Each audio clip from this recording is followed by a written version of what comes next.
Dear students, in this lecture, I'm going to talk about the structure of a monocot seed. As an example, I'm taking a maize seed, which is also called as a grain.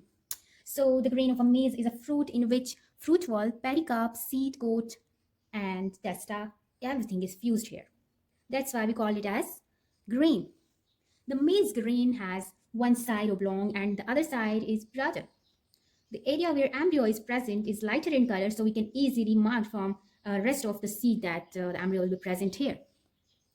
The remaining part of the seed is called the endosperm. So the seed of a monocot contains basically two parts, that is the embryo and endosperm. Furthermore, the endosperm have some other parts as well. Like first of all, we'll say that the endosperm is massive and starchy. Then a layer that surrounds the endosperm, only the endosperm, is known as the aleurone layer. Then the part of the endosperm that is away from the embryo is known as the horny endosperm, and the horny endosperm is rich in proteins, while the part of endosperm that is near to the embryo is rich in starch, and we call it starchy endosperm. We call this as starchy endosperm. Okay, then coming towards the parts of embryo.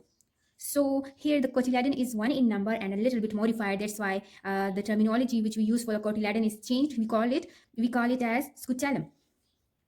The epithelial layers is what? The epithelial layer is basically the outer cells of scutellum. Plumule is also present here. Plumule is what? Plumule is the minute leaves, and the leaf sheet which surrounds the plumule is known as the coleoptile. Radicle is also present here, and the root sheet that surrounds the radicle is known as coleorhiza. Now let us understand this with the help of a diagram. Here, this is what this structure is known as the endosperm.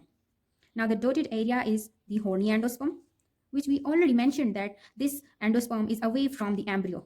This part is known as the embryo, which is encircled by a green color, right? The portion of endosperm that is near to the embryo is known as starchy endosperm, which is rich in starch, and the layer which surrounds the endosperm, only the endosperm, it do not surround the embryo, it only surrounds the endosperm, we call it aleurone layer, right? Now coming towards the parts of the embryo contains the cotyledons, which we already mentioned that this cotyledon is a little modified, and so this is called as the scutellum. And then this is the plumule, and the sheet surrounding the plumule is known as the coleoptile. This is the radicle.